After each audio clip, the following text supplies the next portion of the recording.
serving up a warm dish of the Triads culinary fare, here's your weekly helping of food, news, and views. This is The Man Who Ate the Town.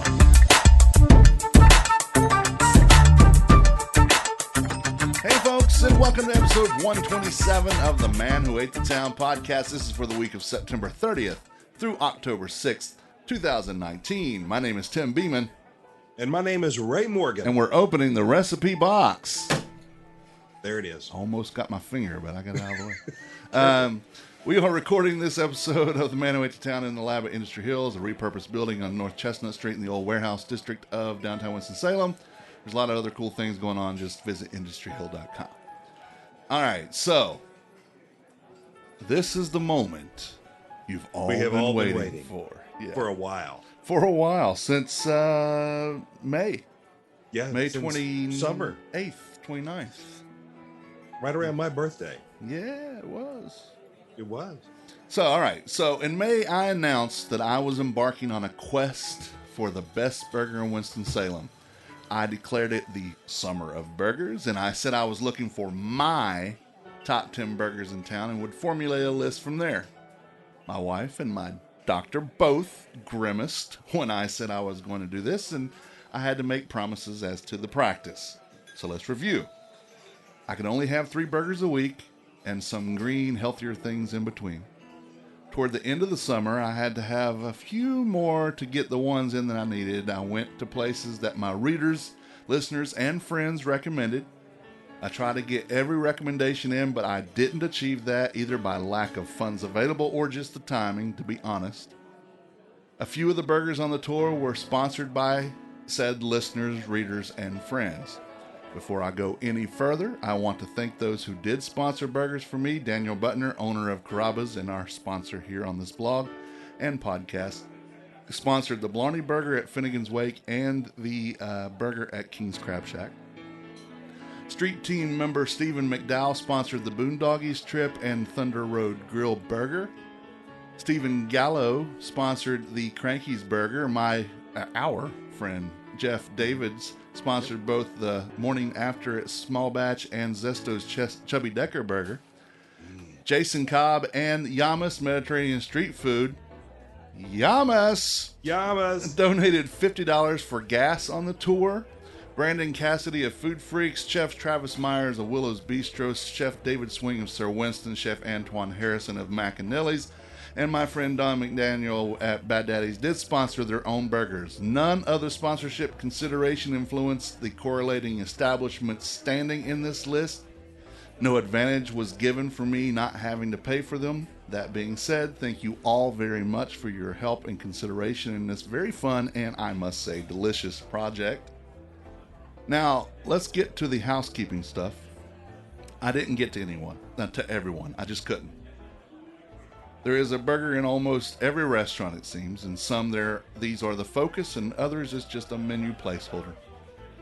I tried to get to the ones that people were most adamant about. I think I got most of them, but just couldn't get to all of them.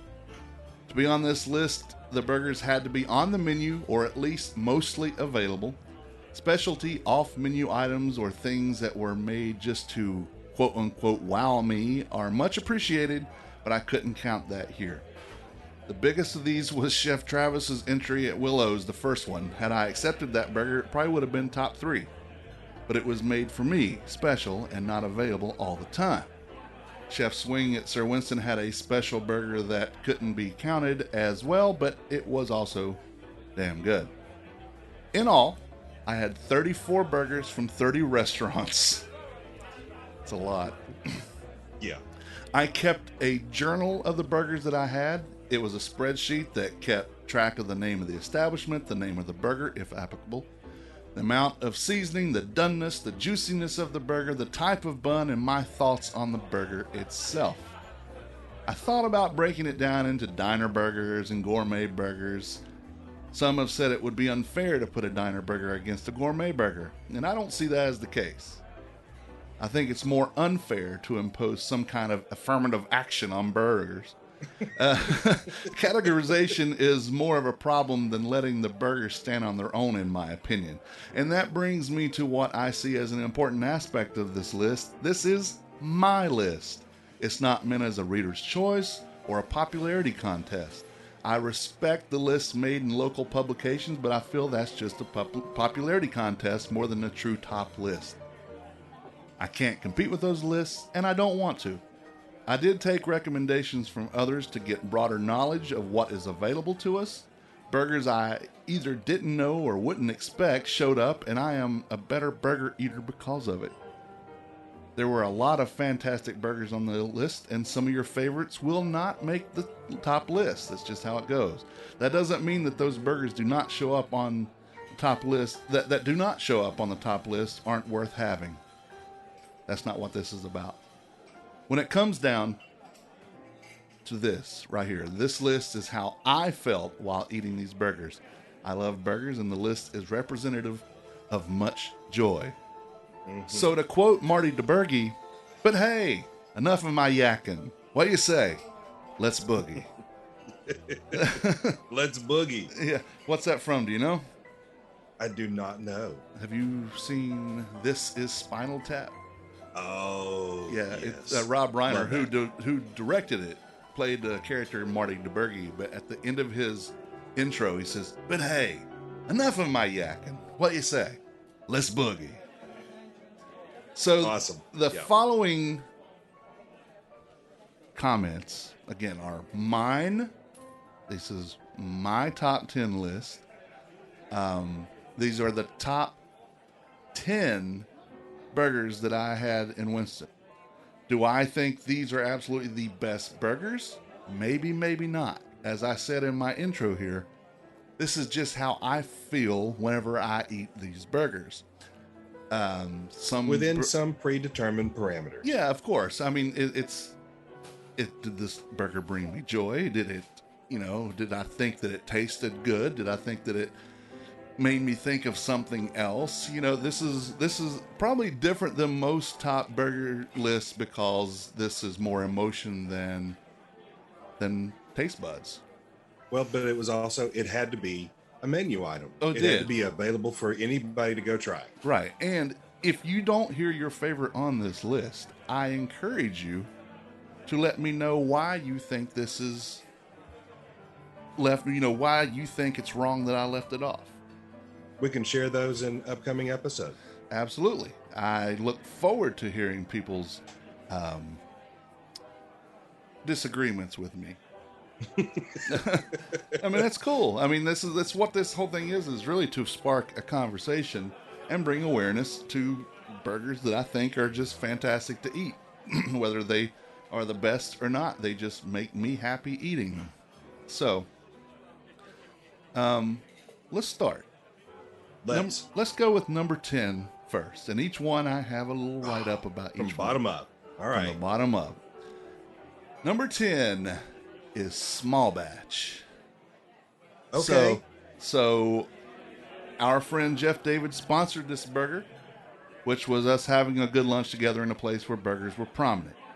I Right. chose the morning after burger for several reasons. One, I've had it before and I loved it. And two, as I've said before about Small Batch, I actually liked their burger before they actually had Burger Batch.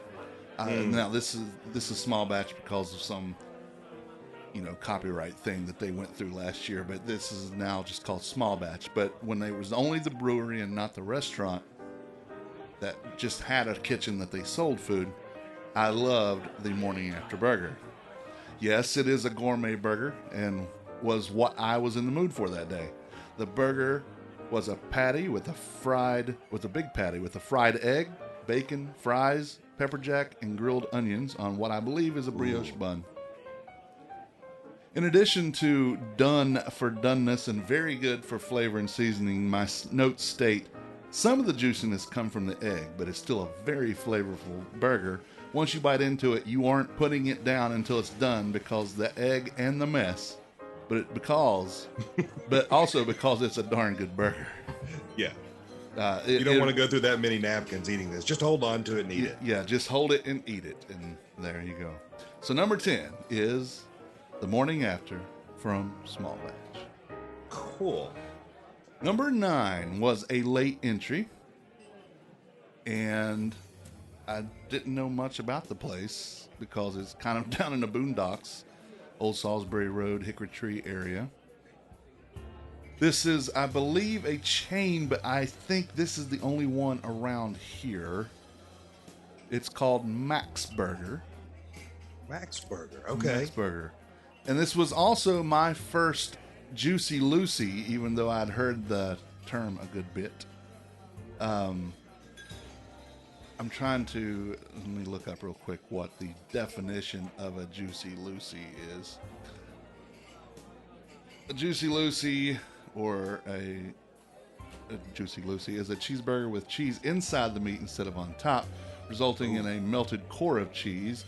2 bars in Minnesota claim to be the inventor of the burger, though other bars and restaurants have created their own interpretation of the style. So, yeah, so it's cheese in the middle, you know, kind of like what I do at home, kind of like what Food Freaks does. You know, they put stuff between their burgers. So that's exactly where my mind went. But I wasn't going to bring up Food Freaks until hopefully you bring them up. Well, we'll see.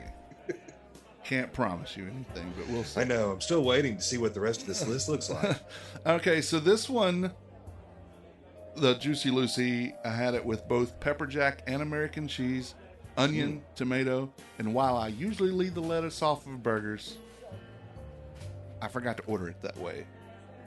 So, and really on a diner burger, I don't think that's a problem. I think it adds a little bit to it. It was shredded iceberg lettuce, so it was more texture than anything. And generally, like I said, I don't like that. But this was actually good. I actually think it added to this flavor. It was on a brioche bun. It was a fantastic diner burger at that. Under the doneness and flavor seasoning categories, both were listed as perfect. And as the name states, it was certainly juicy. Notes were a really great burger, which I had no expectations of. It was a surprise. The cheeses and fixings made this a delicious entry. Now, good. A little thing you'll notice, I don't do a lot of cheddar on burgers, and that's because of our friend Daniel. He pointed out to me, which is 100% correct, cheddar doesn't melt the way that American does. So all the oils in it just come out, and it just makes it like a piece of cardboard, really. Right. I love cheddar cheese if I'm eating cheddar cheese, but on burgers I find that I do not like that. So better to have a cheese with a lower melting point. Exactly, the one that actually melts and not just bends. Because that's the way I like it, is the melted cheese. Yeah, I like it when it's starting to like find its way under the bun or under the meat, you know. Exactly. And I love this idea of the Juicy Lucy with the cheese inside the burger like that. Yeah. So it was a really good burger. Number 9. Incidentally, they're the only ones that have not commented on my message to them about being on this list. Number 8 is West End Cafe. Oh. Now, full disclosure, when I had the first burger from West End Cafe, which was one day before the official start of the burger tour, actually it was 2 days, I was set to let that be the first one, but it was a little disappointing. I had talked with John, the GM of West End Cafe, and they said they had been having a bit of trouble with their grill. I told him that I was going to give him a mulligan, and this was the only mulligan on the tour, and only because I had it before the tour officially started. Now, also in full disclosure, I gave John a heads up that I was coming, and he gave me some recommendations as I welcome from all the establishments. After all, it was their entry, right? I paid for the burger, and I wasn't comped. I paid for that myself. Now, this was certainly a different burger. This was, for all intents and purposes, a burger and a half. This burger was a hamburger grinder, so it was on a hoagie roll, so a little bit more than what normally comes on a hamburger. They shaped the burger in the patty into the hoagie roll shape, and I had it with, they don't have just pepper jack, which is usually jalapeno. This was habanero jack cheese and provolone cheese. with spinach, Thousand Islands, and pickles. I forgot to add the onions, but I don't think they were needed. The cheesy Thousand Island combo is one that made this burger a winner. It was a bit messy, but delicious. I don't mind messy. Perfect for the doneness and very good for the seasoning. The majority of the flavor came from the accoutrements. Per John, this is the most underrated sandwich on the menu. Per me, basically a burger and a half, great flavors, and a great unique sandwich. It was just a good day to eat that one. So, number 7, owned by the Michael family, who own Yamas and Mama Zoe's and Waldo's Wings. We're talking about Chin Chin Burger Bar. Another full disclosure moment here. Chin Chin is owned by the Michael family, like I said, and they did, as Yamas, did sponsor me in gas. Again, that had nothing to do with the burger's merit, which is what this is about. I had the Speakeasy Deluxe Burger, which is their classic burger. This is a gourmet burger that tastes like a diner burger. It has that great underlying onion flavor that you get in diner burgers, like they've done it on a bed of onions or something. I do want to say, though, I kind of wish that restaurants would get away from the brioche bun as this end-all be-all gourmet burger thing. You know, I'm tired of the brioche bun, but it worked here. Well, our friends at Zesto's don't do that. No, they do not. No, they do not. And a couple other places don't do that. It was a very juicy burger. And my notes were a gourmet burger that tasted like a diner burger. Onions on the grill quality. A very good burger. I enjoyed eating the burger. I sat at the bar for that one. Because usually I make my own burger there with, you know, all the fixings and everything that they have available, but for this I wanted to go old school, and that was already on the menu as such, so I decided to go from there. And number 7, it is Chin Chin. Chin Chin, awesome. Number 6 is Canteen Market and Bistro, and I will be honest and say that I had little expectations for this burger. I can't explain why. You put Canteen at 6. Yeah, I can't explain why that I had little expectations for the burger. This is a smash burger with American cheese, grilled onions, tomato, and Thousand Island on a bun. The burger was perfectly cooked and seasoned. The grilled onions made it more like a diner burger, and I loved it. The burger wasn't a thing of aesthetic beauty, but it was delicious. I mean, this was probably the worst burger picture that I took. It was perfect in both doneness and seasoning, like I said. My notes, a fantastic burger. Pricey, but the flavors were top-notch with grilled onions. My only knock on Canteen isn't a knock, because I try to stay clear of opining on the prices of restaurants' wares. That's their business, but my business, what I pay. It was more than I expected to pay for a burger, usually, but the flavors in this burger truly made it worth every penny. You surprised me with that one. I surprised me with that one. I was very, without blown away, I was really taken aback by it. It was like, wow. Yeah. Yeah. You'd have to be to put them on the list. Yep. So now, that's 10 through 6. Now this is the top 5 burgers of Winston-Salem-ish.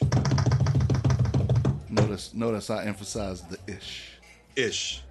Number 5, Food Freaks of North Carolina food truck. Yeah. Yes! Woohoo! Food Freaks is on the list! Brandon Cassidy, the owner, who has been a guest on this show, sponsored the burger, but again, that had no bearing on the outcome. This was the only actual food truck that I got to, though there were many that people had wanted me to go to, but you know, I couldn't go chase them around. So I had to go to what was available. Freak, so awesome. Well, it turned out this was also the first official burger on the tour on May 29th. As I said in the Instagram post, this is perhaps the messiest thing I've ever eaten, but goodness, this is phenomenal. It is the Wild Mexi Burger, which is andouille sausage stuffed into a double burger with jalapeno peppers, mustard cheese, and topped with a sriracha sriracha chili mayo on Martin's potato bun. This burger is huge, and if you put it down, it would be all over everything. So I recommend keeping a roll of paper towels near, and don't put it down until you've downed it. The flavors And in be this prepared for that to take a while because it's a big burger. Oh God! Yeah. The flavors in this burger burst in your mouth and as juicy as all get out. Perfect in doneness, and my notes being my first entry because I didn't know how I was going to talk about it at the time were what a burger should be. There you go. So yeah, number 5, Food Freaks. I have to say the shroom burger with the portobello mushrooms. Yeah, That's my personal favorite of theirs. But yeah, I haven't seen a bad burger from Food Freaks yet. no, it's still one of my favorite pictures of a burger too, which will be on the blog post tomorrow. All right, number 4. The biggest didn't see that coming moment on this tour was when I ate the burger at Zito Pizzeria and Grill. Zito? Zito. Zito is at number 4? At number 4. It came as a recommendation, and I was like, okay, let's give it a shot. I'd only eaten at Zito once, and that was right after they reopened after the tragedy that happened last year. That was a pizza kind of day, so I did that, looked over the menu. I decided I wanted this time to try the burger since it was on the list. It was a double burger. I got it with cheese, onions, mayo, and tomato. It was as plain as could be, but the flavors in the burger were amazing. It was juicy, it was seasoned perfectly, and worthy of the number 4 spot on my list. Doneness and flavor seasoning, like I said, were perfect. My notes was pleasantly surprised at how good this burger was. Better once it cooled off a bit, because when I got it, it was piping hot. And so I will recommend when stuff comes off the grill like that, give it a few minutes to rest. And so some of the heat will disperse, but you'll get more of the flavors. Because whenever I eat things that are hot, I don't taste them as well because your tongue's in shock. So I'm not saying let it get cold. I'm just saying let it settle down for a minute. The more of the stuff on my notes were lots of flavor with no fluff. It was, I'll say, a damn good burger. It would have to be. I mean, what you described was, like you said, just your basic, straightforward burger. Nothing super fancy about it, but they did it that well. Yep. I went back later and had their Zito burger, which was also good. There was more tzatziki sauce and feta and stuff like that, but nothing compared to me like this double cheeseburger. It didn't have a special name. It was just a double cheeseburger. Didn't need a special name. It was a special burger.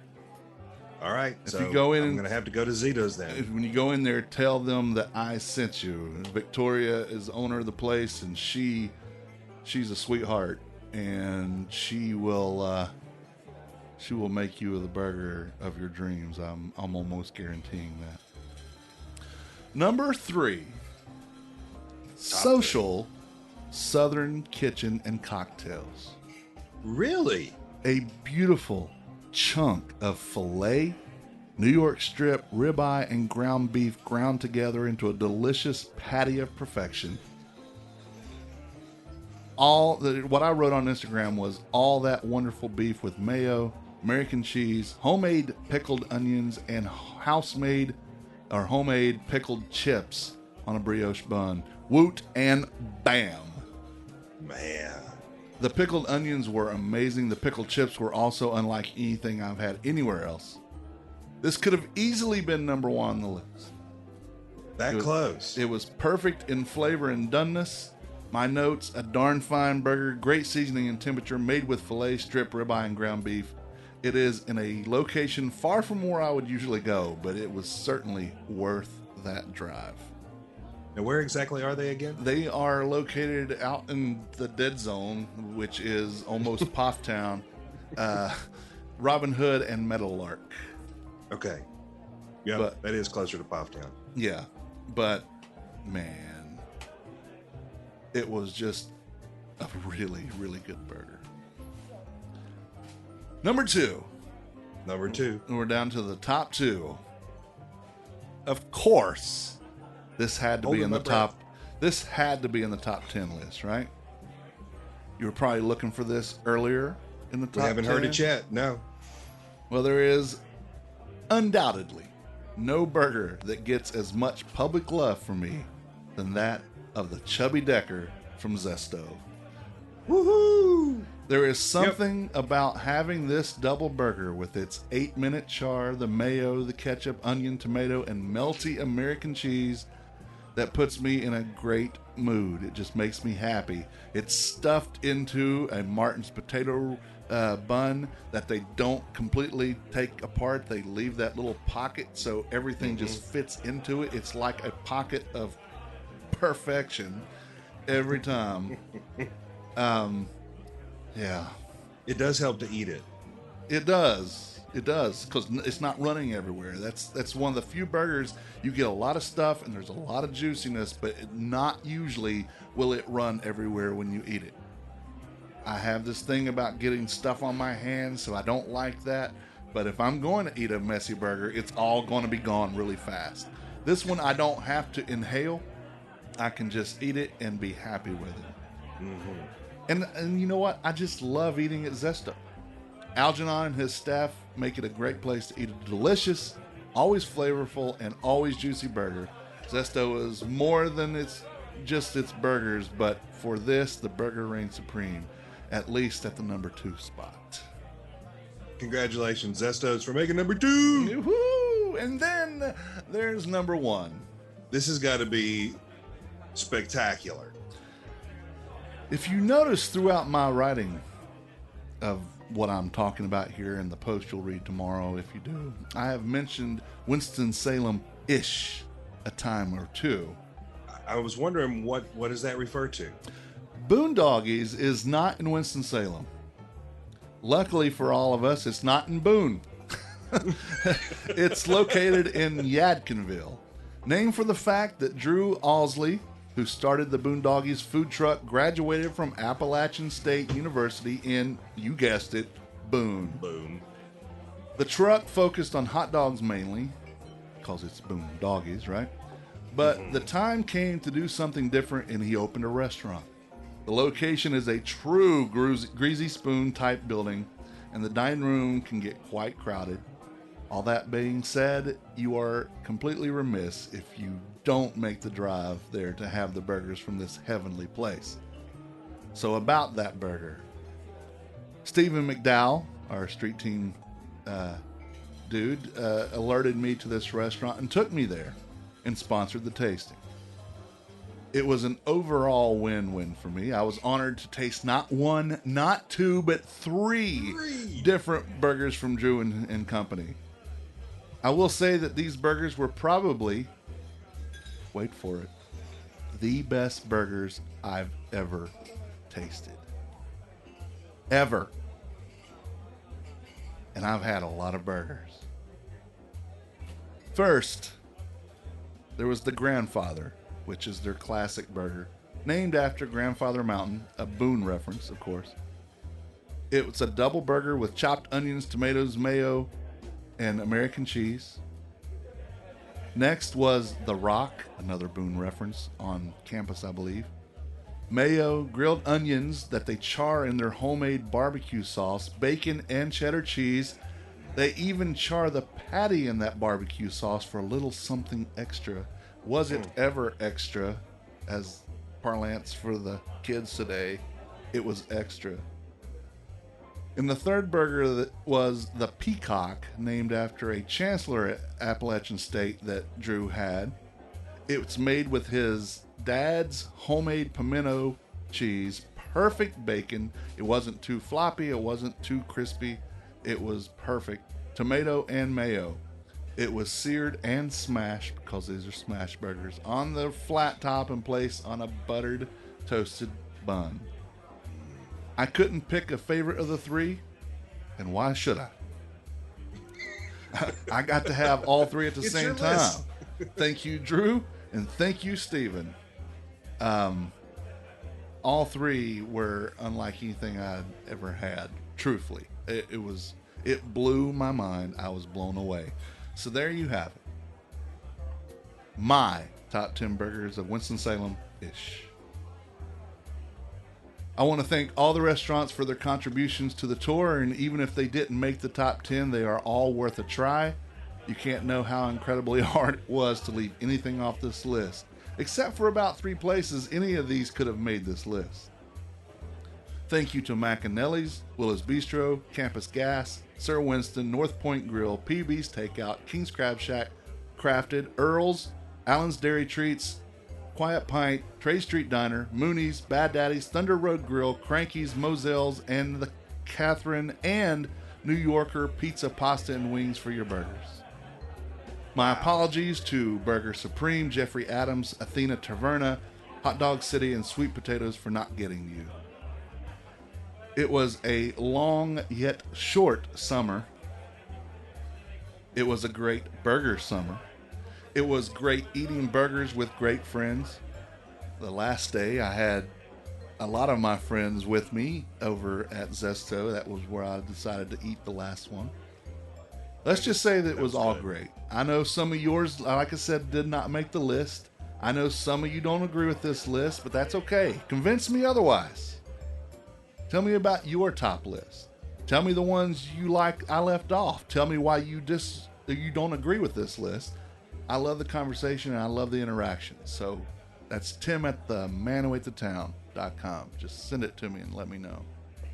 Tim, I gotta say, the integrity with which you approached this list really is just awesome. Thank you. Clearly, you let the burgers speak for themselves, and you went and did it. Yep. You actually tasted each one of them. Yep. And gave it an objective overview, an opinion on it, and then went back and said, all right, based on that, these are the ones that win. And you're right. If you look at where were the sponsored burgers and who won, they don't correlate.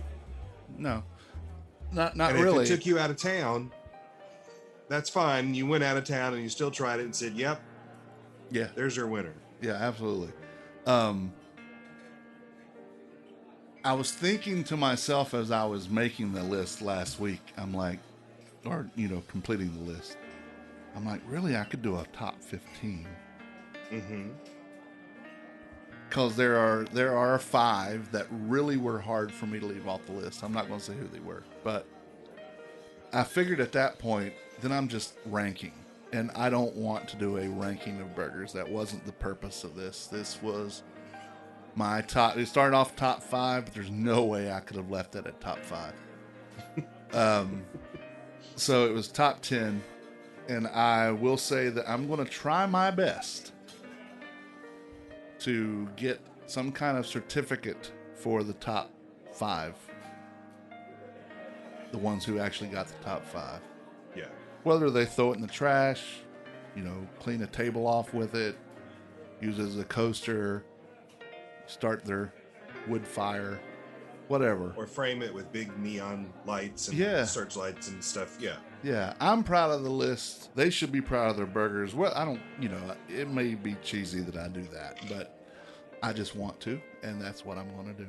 No, I think you should. My wife, absolutely. My wife is designing that as we speak. So I'll probably get it done on nice paper or whatever, and maybe laminate it and give it to them. So I don't know what it's going to say yet, but they made the top 5 of my burger tour, Summer of Burger Tour 2019. Will I do this again next year? Probably not. I mean, because then it's going to be some of the same stuff. Yeah. And then it's just a matter of, am I as wild this time as I was last time? And then I've already had, premeditated thoughts on how these burgers were or should be. And then that's going to be tainted. So probably won't do that again. We'll move on to something else. I don't know really that's going to be the fall or autumn of pancakes, but that was kind of a joke, but you never know. Well, if we kept with SOB, then maybe it's the summer of bakeries. That's true. Yeah, because I am an SOB.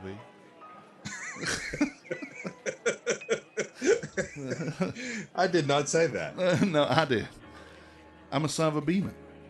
That you are. You Yes, are. I am. Absolutely a son of a Beeman. Yes, I am. Two of them. Yes, two of them. So there you have it. That's what it is. It will be posted tomorrow as an actual blog post, and pictures will be accompany each one of them. We finally know Yes. how they all stacked up. Yeah. So, I'm curious. You threw it out there. Now you got me curious. Okay, what are those next 5? I can't tell you that one. I might tell you off the air. I'm not going to tell you on here. It's like, well, who would definitely not have made any list? I mean, whose burger's completely tame? But then that's not who you are either. No, that's certainly not who I am. There's at least one, maybe 2 that are definite, and then there's a third that is a. So. You're not going to be repeating those burgers. No, I will not. So. All right, let's move on to something that's not burger related. Ray, this weekend, while you and I were at the barbecue event for our friend Corey Hodges and his company, Fortified Futures at Tanglewood, our pal and Carrabba's owner, Daniel Butner, fed the riders and volunteers with the tour to Tanglewood of around 1,400 people. This weekend, for the Foothills Cycling Club, he will be preparing a menu that you cannot get at any Carrabba's across America. He is pulling out the recipe book and preparing something extra special to celebrate all the money and miles each of you, the people in this club, have put into raising awareness for Bike MS, which is the Foothills Brewing Cycling Club is in this big group to raise money for multiple sclerosis. So he's going to be over there to feed the people in this event, and it's like $15, but all proceeds go to Bike MS. Oh, that's great. So he's always involved with something. He is. That's what makes him awesome.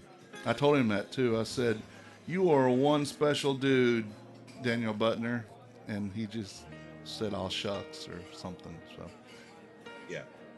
Chef Pam Cager is opening 3-layer cakery tomorrow, October 1st at 521 North Liberty Street in the space formerly known as Rusty Bumper Ice Cream. That itself will reopen, supposedly, on Trade Street later this month.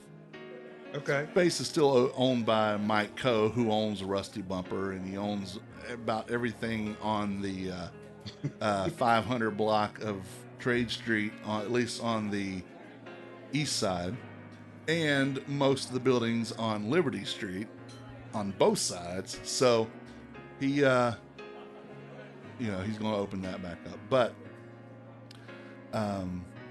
Cager's 3 Layers Cakery will sell cupcakes, pies, cookies, cheesecake, and other baked goods. The sweets will be baked on site. She will continue to operate FAO catering, but she will use space in the shared use kitchen at the Enterprise Center on MLK Junior Drive for that. Okay. Now I have to go by and see the kitchen for this because I can't see it in my head being big enough to do all that. But I have met Chef Pam before, and I know she can pull this off. So lots of luck to them. It's cool that, Cheesecakes by Alex and Rusty Bumper and all that coming here. The Arts District is not going to be short of any sweets at all. The 17 coffee shops or whatever there are on the 2 streets, they all sell baked goods and stuff too, so you can get your fill. But we really hope that Chef Pam does awesome there at 3 Layer Cakery. Remember, tomorrow is the opening, October the 1st, 521 North Liberty Street. Yeah, we wish her all the best. The hot dog tasting trolley tour is this Saturday, October 5th. Sharpen your taste buds traveling to legendary Triad hot dog locations aboard a refurbished trolley with fellow hot dog aficionados, complete with narration, tasting, and prizes at each location. You be the judge and the benefactor of historical entrepreneurs catering to your every hot dog desire. Fun trolley stops on this excursion to include, among some of the most popular and historic hot dog places in town. In Kernersville and Winston-Salem, think Dawson's, Kermit's, PB's, Pulliam's. It's typically about an hour and a half, but allow for up to 2 hours. Your favorite hot dog awaits you. Tickets are $35 per person. Groups of 3 or more can get it for $30 per, but you can get an additional $5 off each ticket by entering our own special code upon checkout, which is Man 5. That's right, Man 5. Also this Saturday, Danielle Bull from the Less Desirables and I will be judges for the chili stew cook-off at BB&T Ballpark at the Big Sip. Not to be confused with the Big Fake that happened earlier, like last week. Big Sip was original. Yes, it was. It was put on by Piedmont Local Magazine and 336 Events. Michael Hastings, Brian Cole, Kristen Dokas, Daniel Bull, and myself will be judging the local chili and stew offerings. Tickets are $60 for the Full Monty event. That's starting at 1 p.m. and getting the food and beverage options. $30 tickets get you in at 3 and are for beverage tastings only.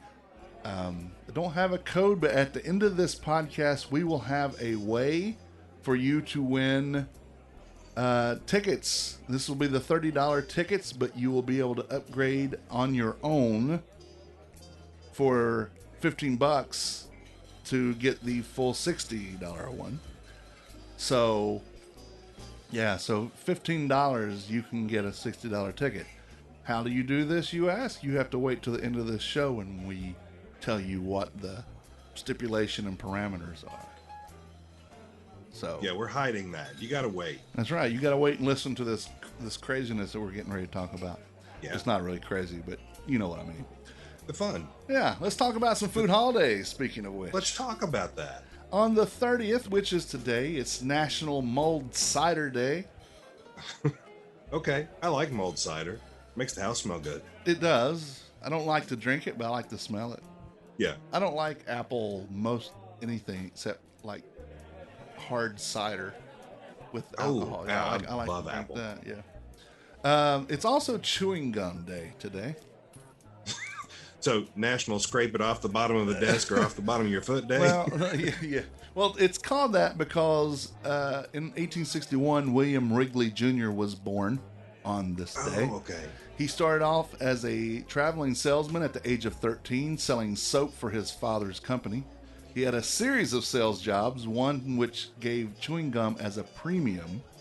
Customers liked the gum better than the product, so he soon marketed his own gum, Juicy Fruit, in 1893, and later that year, Wrigley's Spearmint. He was an advertising genius, and his company became one of the first advertisers in the United States and the largest chewing gum manufacturer in the world. Cool. We'll hear more about that in a minute.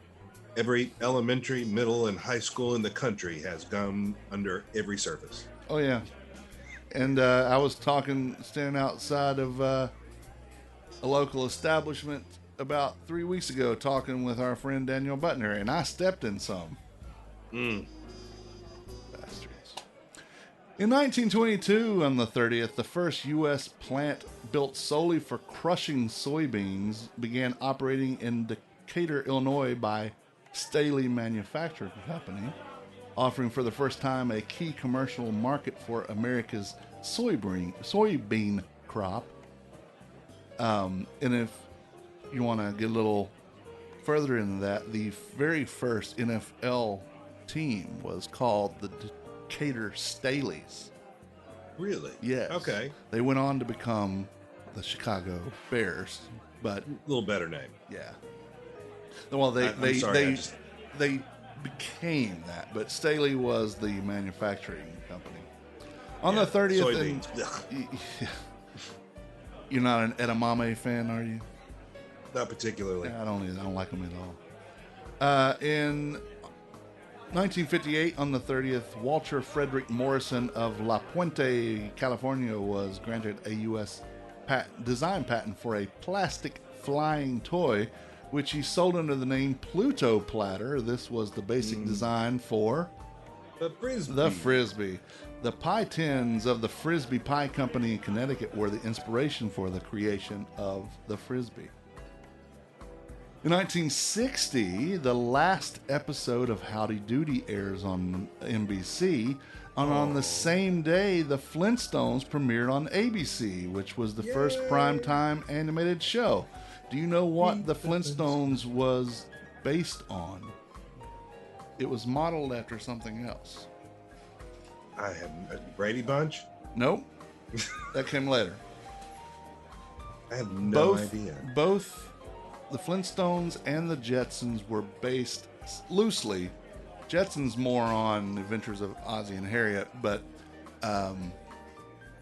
the Flintstones was based on the Honeymooners. Oh, now that you say that, I see the connection. Yeah.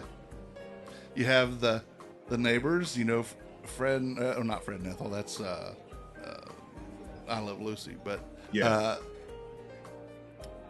Norton, yeah. Norton. Yeah. And he was always just kind of like, yeah, he was the Barney guy. Yeah. Hey, you up, Fred? Yeah. And Barney! Fred was always just that, belligerent, loudmouth, opinionated guy who always had to eat crow. Yeah. But he always did. He did. Yeah, and he loved his wife, even though he treated her like crap. He loved her very much. He would do anything for her. Yes. In 1962, on the 30th, to the moon! The United Farm Workers Union is founded by Cesar Chavez and Dolores Huerta. In 1982, more television stuff. The TV sitcom Cheers debuted. Oh. The long-running series from 82 to 93 was set in a bar called Cheers in Boston, Massachusetts. It was, what was it called originally? I was there. I stood outside of it. I was saying, you've been there. Yeah, I have. I don't remember, but it was, I had a beer in there, and it was good. That's still one of my favorite of all time sitcoms. We binged it earlier this year. Oh, actually, it took us over a year to do, but we did binge up, it. doesn't it? It does. It's very. It's still relative or relevant today. Yeah. Oddly enough, we're binging through MASH and finding there's still a lot of relevance there too. I loved binging that too. I did that one by myself, but I loved it. Yeah. In 1997, on the 30th, Hooters restaurants agreed to pay $3.8 million in damages to settle a class action lawsuit alleging discriminatory hiring practices because they would not hire males to wait tables. Kind of the name of the place. Yeah. It's like Twin Peaks. I wonder if they have any men. I don't think I want to know about what. Yeah, I'm just going to stop right there. My friend Eugene wanted to open a restaurant that sold similar food and call it Pecs, and it all be guys in muscle shirts and stuff. You know what? There would be a bunch of folks who would come on a regular basis. Yeah, there are. All right, the 1st of October. A lot of stuff here, and it's International Coffee Day. Yay! Yeah. We love Coffee Day. Every day. It's World Vegetarian Day. No, but we love people who are vegetarian. Oh, yeah. We just don't understand you. National Homemade Cookies Day. Yes. And World Sake Day. I'm not a big sake drinker. There's not... some people say, you need to drink it cold. No, you need to drink it warm. I want to like it so much because, I like alcohol of almost any kind. But something about it I don't like, and I can't figure out what it is. I can't tell if it's because I get it cold and want it hot, or I get it hot and want it cold. I can't tell. It's just, I don't know. Yeah, just give me a whiskey. We're good. Yeah, no World Sake Day for me, but give me whiskey. Or give me a beer or something. Yeah, beer's good. All right. So on the 1st of October in 1908, the Model T Ford was introduced at a price of $825 due to efficient mass production because of efficient mass production. By 1925, the price of a two-door model was only $260. Wow. You can't buy parts for it anymore for that much. No, you can't. They have definitely appreciated over the years. And they definitely had a very cool style about them. Oh yeah, there's I don't know if I'll say a friend, but an acquaintance of mine. I like them perfectly fine. We've just met once, but they have their own Model T, and it's called I think it's called the Triad T or something. It's on Instagram. The Twin City T. That's it, Twin City T, and they got it and redid it and fixed it up and take it to events. Cool. So, yeah, it's really cool.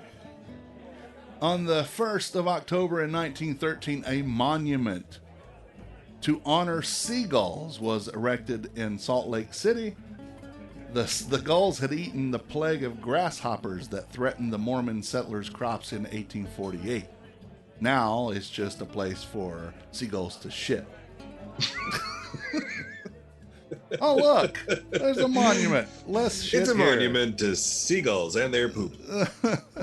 In 1946, on the 1st, Procter & Gamble registered the Tide trademark for its sudsing non-liquid soap-like detergent. On the 1st, in 1958, American Express launched the American Express Travel and Entertainment Charge Card. The cards were actually paper until 1959, a year later, when plastic cards were issued. One of my favorite things about October the 1st, in 1971, Disney World opened in Orlando, Florida. More specifically, the Magic Kingdom opened in Orlando, Florida, but it was Disney World, and it was that and 3 resorts. Was it 3? Yes, 3. It was the Contemporary. No, only 2. The Contemporary and the Polynesian were open on the same day. Contemporary is the one that's shaped like an A-frame that the trains go through. That's a cool place. It's my favorite, well, not my favorite city, but my favorite place in the world. And that was what, 71 you said? 71-ish. Now, yeah. I've got the follow-up to that here in a minute. In 1980, European community countries, something we need now 39 years later, European community countries banned the use of hormones in cattle feed. And yet, here we are, again, nearly 40 years later, and we haven't learned that. Yeah, we're still doctoring up our meat. In 1982, even more importantly to me than 1971, Epcot Center opened at Walt Disney World. Now, do you know what Epcot stands for? It's not called Epcot Center anymore. It's just called Epcot. It doesn't mean this anymore, but why they called it Epcot? I don't know. It was because it was the experimental prototype community of tomorrow. Interesting. Okay. Now that is my favorite place in the world. Literally and in the world. I got engaged to my lovely bride Stephanie on the World Showcase Lagoon in the World Showcase in Epcot on July 31st, 2011. A day that will live in infamy. Oh, wait, no, that's a different day. A day that will live in insanity for her.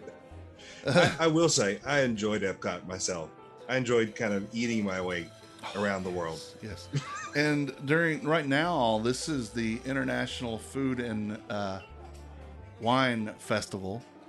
So while they have 11 countries normally, being Mexico, China, Germany, Italy, Japan, United States, Morocco, France, UK, and Canada, they also, yes, I used to be. Folks, people y'all don't see, he's sitting here pointing at each of the different countries around the horn of Epcot. He is standing there. It's not that he's recited the list. He's just looking from memory, going, yep, we start here at the left, we go around, there's each country. Yeah. I mean, I used to be a Disney travel agent. So that was my whole thing. Was I had the highest score in the College of Disney Knowledge of anybody, at least up to the point that I had taken the test. I believe that. So you knew all things Disney. I did, and truthfully, I've been out of practice so much because they have so much new stuff starting that I kind of wish that I was going, but it's kind of scares me now. I'm like, it's not my same place, but you know, you have to grow with the times, I guess. So, well, I mean, that's a place that has just blossomed over the years. I remember I lived in Florida back in the mid 70s, and yeah, that was our elementary, the 6th grade. You know, that was your big field trip, is you got to go to Disney. Yeah. But I mean, that was just Magic Kingdom. Yeah. I remember when Epcot opened, that was a big deal. And now we've got all this else that's in there. It's still pretty cool. I was there the first time in 76, 77. It was before my sister was born. She was born in 77. And it was just at the time Magic Kingdom. Then we were there in 82 when Epcot opened. We were there in 89, the year what was called the MGM Studios opened, and I was there in 90, I want to say 6, when Animal Kingdom opened. So other than the first one, I've been there the year that all of them opened.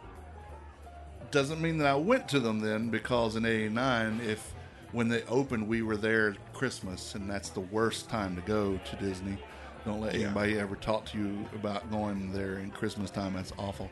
But January is a really good time. My favorite time is late September, early October. Kids are back in school. Yeah, and it's cooled down just a little. Instead of 9-degree days, it's 88-degree days. But that's why I like January, because it does tend to get down into lower 80s then. But if you weren't in MGM in 89 by 8 a.m. and they didn't even open until 9, if you weren't in parking in your spot by 8 a.m., they closed it down because people were flocking to it. The good news was you could go to other places and get in a little easier. But, But what I was going to say a while ago is right now the Food and Wine International Food and Wine Festival is going on, and in addition to those 13 countries, or 11 countries, not 13, 11 countries, you also have little kiosks from other countries all over the world that you can try a little bit of cuisine. And if you don't use all your snack points on your dining plan, you can use that in those kiosks. We found that out. Cool. All right, enough Disney there. In 2000, let's see. I'm sorry. Wait a minute. Did you just say there's enough Disney? Well, that's enough talking about Disney right now. I can go on for hours, and this podcast is already at an hour, so let's go on.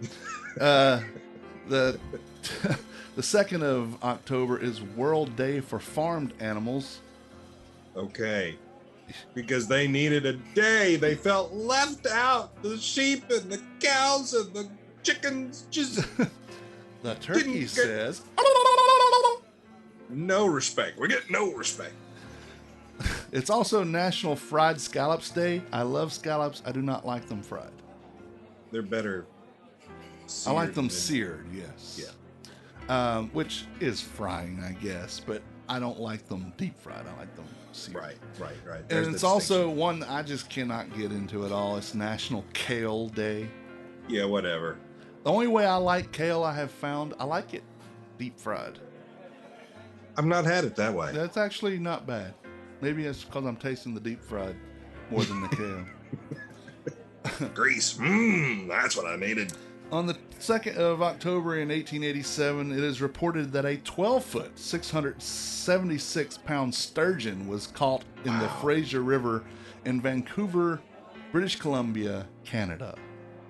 12 foot. 12 foot, 676 pounds. That's a Wow. quarter of a ton, right? No. That's more than you and me Yeah, put together. It is, barely. It's longer than both of us. Well, No, it'll be, almost. well, it's probably right around there. I'm 6'2", you're what, 6'1". 6'1", so it would be 6'1". there. Yeah, we can stand on my, well, you can't count your head. All right, because if I stood on your shoulders, I would break your clavicle. Yeah, maybe we just lay down beside it instead of standing up. Yeah, let's do that. Yeah, that's huge. In 1934, on the 2nd, J.D. Searle and Company registered Metamucil trademark for their fiber supplement and laxative powder. Oh, yum. Thank you for bringing up Metamucil. Yeah. It gets the Maybe gunk after out. the summer of burger tours, that's what we need. Oh no, I don't have a gallbladder. I just need to be close to a bathroom quickly. I know that's TMI, but that's what you get when you rearrange letters in my name.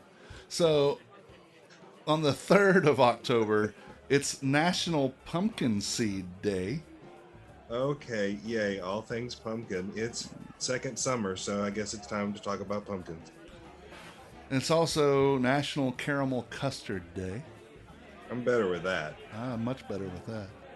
Put some chocolate in there and we're really good to go. In 1789, President George Washington signed a proclamation declaring the 26th day of November as the first National Thanksgiving Day under the Constitution. In 1863, that's what? A few years later, I hate math. Abraham Lincoln declared that Thanksgiving would be an annual event celebrated on the last Thursday in November. Finally, in 1941, everyone said, all right, settle down. We're going to put it at the fourth Thursday of November. There you go, and now we have it standardized to that date. Yes, right. So if there's... It doesn't seem like it should be in October. Well, it wasn't. It was just on that day that they declared that that's when it was going to be. Oh, okay. Yeah. Yeah, so that didn't... that wasn't when it was. That was just whenever they said it was. And then, incidentally, whatever those many days after, years afterwards, because I hate math again. Yeah. Less than 80. 70-some Let's years. say, yeah. Okay, so in 1911, Corn Products Refining Company registered Mazola, trademark for edible corn oil. In 1942, on the 3rd, to deal with the financial pressures of World War II, Franklin D. Roosevelt issued an executive order establishing the Office of Economic Stabilization, authorizing control of wages, salaries, profits, rents, and prices of agricultural commodities. Okay. And everything went downhill after that. Yeah. In 1952, on the 3rd, the British Prime Minister of Food announced the end of rationing and price controls on tea, which... And then lots of Brits were very happy. everybody, thank you for not charging me extra for, or, letting me have some tea, actually. I need a little tea, yes. On the 4th... Not to be confused with a Twin City tea. That's right. That's a whole different thing. 10-4, good buddy. Our friend Hey, Heather's buddy. getting married. That's first Yay, of all. Heather! It's also National Taco Day. Taco Day. I like Now Taco we're Day. talking. And it goes well with, it would be better if it's tequila, but it's also vodka day. You're right. It would be better with tequila. Why don't we just make that substitution on our own? We've now officially declared it as Tequila Day, That's right. That's what we're even doing. though it's some other day in the year. 1957, the space age begins. The Soviet the Soviet Union, Soviet Soviet lunatics, did you say? 6 of one, half a dozen of another. The Soviet Union launched Sputnik 1 in orbit, the first artificial satellite. It orbited the Earth about every 96 minutes. It burned up as it fell from orbit on January 4th, 1958. And couldn't they have come up with a better name? Did the marketing department just go to sleep and let that one slide by? Sputnik. Well, Yeah, that's the kind of name you want to say. that Rolls are- right off the tongue. Sputnik. Well, they do a lot of talking that sounds like they're hawking a loogie anyway, so. And Sputnik. there's a prime example. Sputnik. Yep. What? Exactly. Did you say something? No, I just cleared my throat. Let's call it that. On the 5th, in addition to the Big Sip and the hot dog trolley tasting tour, it's National Apple Betty Day. Do you know what an Apple Betty is? I have no idea, but I know I like apples. You don't, but A brown Betty, which is what this is a traditional American dessert made from fruit and sweetened crumbs. Similar to a cobbler or apple crisp, the fruit is baked and, in this case, the sweetened crumbs are placed in layers between the fruit. It is usually served with lemon sauce or whipped cream. That sounds really good. I agree, and as much as I don't care for apples, I actually think that sounds good. Because that's more apple than it is topping. Yep. Unless you go crazy with the whipped cream, which, I probably would. Yeah. Do some whip it. Whip it good. Before the cream sits out too long. On the 6th of October, it's National Noodle Day, as well as National Country Inn Bed and Breakfast Day. Let me noodle on that one for a while. Use your If I noodle. only had a brain. I could while away the hours. All right. In 1780, Jacob Schwepp demonstrated his process for making artificial mineral water. And I think he went on to create Schwepp beverages, Ginger which is ginger ale. In 1893, cream of wheat, a porridge using farina, was developed by wheat millers of Diamond Miller Company in Grand Forks, North Dakota. It was named cream of wheat because it was so white. Okay. Well, I've never been fond of cream of wheat. Actually, I like it better than oatmeal. I'm not fond. I used to like oatmeal, but I don't anymore. Yeah. Not that stuff that come in packages. I'm talking about the kind that you have to wait on. Well, see, that's just it. My mom, in an effort to save money, would prepare oatmeal for us in a crock pot overnight. So by the next morning, it's not oatmeal, it's gruel. Yeah. And then it was like, here, y'all just eat up. No, thanks. We would smear oatmeal in the bowl, leave it in the sink so it looked like we had breakfast, and then go get something at the school cafeteria. Now, my mom would, on a stovetop with a pot, make cream of wheat for me. And I would put sugar and butter in it, and then a piece of toast that I would crumble up inside. And that's how I liked mine. In all transparency here, I tried to make it myself as an adult. Did you And fail I totally miserably? failed miserably, and I think I just let the box go. I couldn't even. But I loved it when I was a kid. That was my alternative, because I didn't have grits until, I think I've said this before, I didn't have grits until about 6 years ago. Yeah. Because I I'm didn't still want not all anything that that fond of sounded like, grits. yeah, I love grits now. I I'll swore eat that I grits wasn't now. going to have them, and I'm, as opposed to grits, or opposed to cream of wheat that I would sweeten up, I don't want my grits sweetened. I like Yeah, they them need to with be some cheesy. cheese, yeah. Or, if I'm going to sweeten them at all, take some jelly and put it in it and just mix it up. Ooh. That sounds good. Yeah, Some that is strawberry good. jelly. Yeah. Strawberry works best, yeah. So where am I? Okay, in 1790, I've already done that. Okay, 1945. William Billy Goat Cianis, owner of the Billy Goat Tavern in Chicago, and that is the same cheeseburger that was on Saturday Night Live. Yep. Took his pet goat Murphy to Game 4 of the Baseball World Series, which was Cubs and the Tigers. Denied entry to Wrigley Field because the goat stinks. Billy Goat Cianis supposedly places a curse on the Cubs that will never win another World Series. And that would be 71 years before they actually won the next one, which was in 2016. And they've not won another since. So, But they broke the curse. they did break the curse. And I like cheeseburger. Pepsi, not Coke. I liked it when I was in Chicago. We had to eat there. We ate there. It was good. 2008, the very first thing we talked about on this list, or one of the first things, in 2008, Mars, makers of M&Ms, completed its acquisition of Wrigley Gum Company for $23 billion. Wow. That's a lot. That of was gum. what, 08 when he started? No, it was. Let me go back. Or was it back in 1861 when he was born. He started it in 1893. Wow. Yeah, so over 100 years later.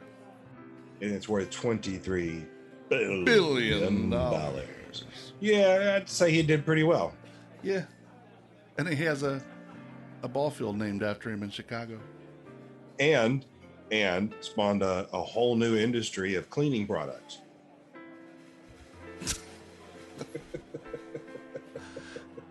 That's true. It gets us soap and a piece of gum. Can we get And the he's up at soap with the this. gum? Yes. So that's your food holidays and history for this week. Special thanks to James Ehler at foodreference.com for making us chuckle, roll our eyes, and question all of humanity. Thanks, James. Man Who Waits in Town podcast is part of the Les Desirables Podcast Network. Along with this podcast, you can listen to Les Desirables, Beer Dad's, Fan Interference, Apartment 5B, and Beeswax Vinyl, and more. You can find all these podcasts and their latest episodes on our network website and directory, tldpodnetwork.com. You can find social media links for each one there as well. We'd love if you visited our sponsors, like Carrabba's Italian Grill, located at 587 South Stratford Road. Let Daniel Tell demonstrate. Daniel we said hey. That's right. Let Daniel demonstrate what a responsible chain looks like. A chain that takes the community it serves very seriously, and having a fantastic franchisee like Daniel certainly doesn't suck. Follow Carrabba's on social media and on Carrabba's.com. Washington Perk and Provision Company. The Perk is located at 301 West 4th Street. You'll find a little bit of everything in the Perk. Local fruits and veggies, meat and dairy from local sources. Bingo Bango sodas made right here in this building. Wolfie's custard and more. Washington Perk is better than a convenience store, not quite a grocery store. On Facebook, they're a Washington Perk, or at Washington Perk_DTWS on Instagram. The Humble Bee Shop is located at 1003 Brookstown Avenue in the west end of downtown.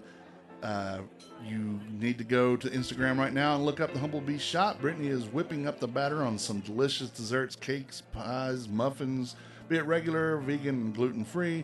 Humble Bee Shop wants to challenge your perception of scratch made and leave you with an experience you couldn't possibly forget. For more information, follow them on Facebook and Instagram, or visit thehumblebeeshop.co.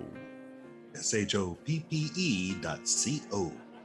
All right, so the question for the tickets to the Big Sip. Ah, yes, we had to have a question. Where is Tim's favorite place in the world? Oh, Mr. Cotter, I know. You can't answer, Mr. Washington. Oh, dang it.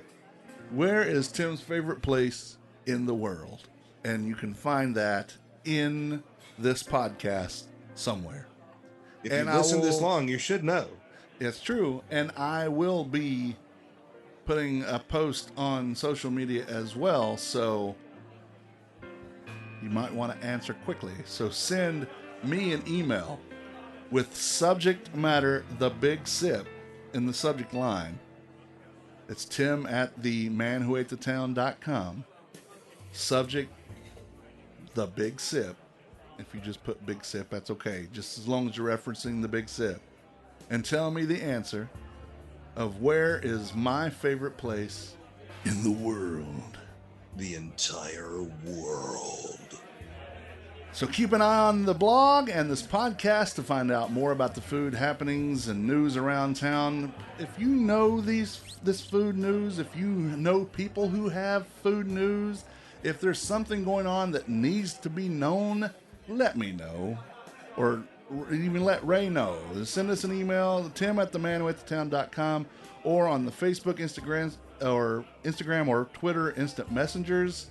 Just send us a note and tell us stuff is going on. We want to cover it. We want to talk about it. We want our listeners to know about it. And, we just want to know.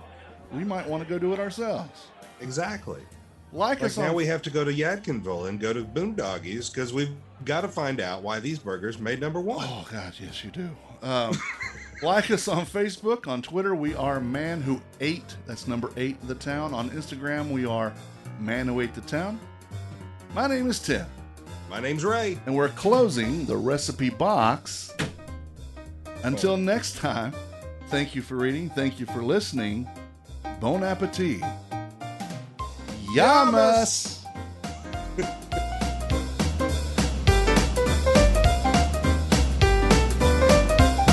The views and opinions stated by me or any of my guests are solely those of ours and do not necessarily reflect the opinions of our hosting companies, distributors, enemies, friends, or relatives. This podcast is copyrighted and cannot be reproduced or distributed without express written consent of the Man Who Ate the Town, that's me, and Such Limited Inc. However, if you ask nicely, we'll probably let you.